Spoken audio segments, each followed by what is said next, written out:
नमस्कार, स्वागत है आपका आपके चैनल ज्योतिष मार्ग पर। कार्तिक मास चल रहा है और कार्तिक मास की शुक्ल पक्ष की अष्टमी को गोपाष्टमी के रूप में मनाया जाता है, जो कि इस साल 20 नवंबर सोमवार को मनाई जाएगी। मान्यता है कि इसी दिन से भगवान श्री कृष्ण ने गोचारण लीला शुरू की थी, इसीलिए इस दिन को गौ माता की सेवा अवश्य करनी चाहिए। इस दिन गौ माता को गौशाला में जाकर हरा चारा और गुड़ अवश्य खिलाना चाहिए।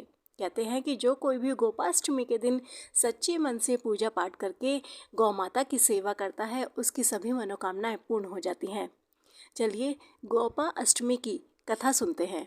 एक बार बाल गोपाल जब 6 वर्ष के हो गए तो उन्होंने अपनी माता से कहा कि माँ, अब मैं बड़ा हो गया हूँ, इसीलिए अब मैं बछड़े चढ़ाने नहीं जाऊँगा, मैं गौ माता के साथ जाऊँगा।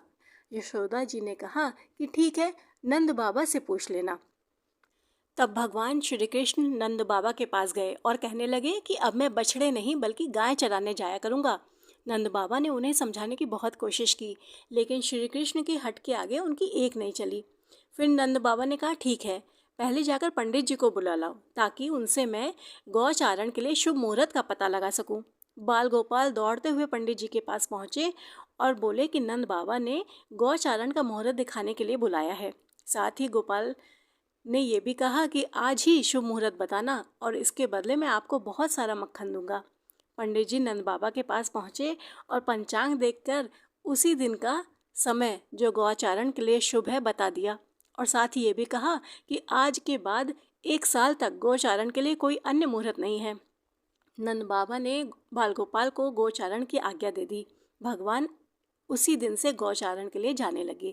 कहते हैं जिस दिन बाल गोपाल ने गौचारण शुरू किया था उस दिन कार्तिक मास के शुक्ल पक्ष की अष्टमी थी। भगवान द्वारा उस दिन गाय चराने का कार्य आरंभ करने की वजह से इसे गोपाष्टमी कहा गया।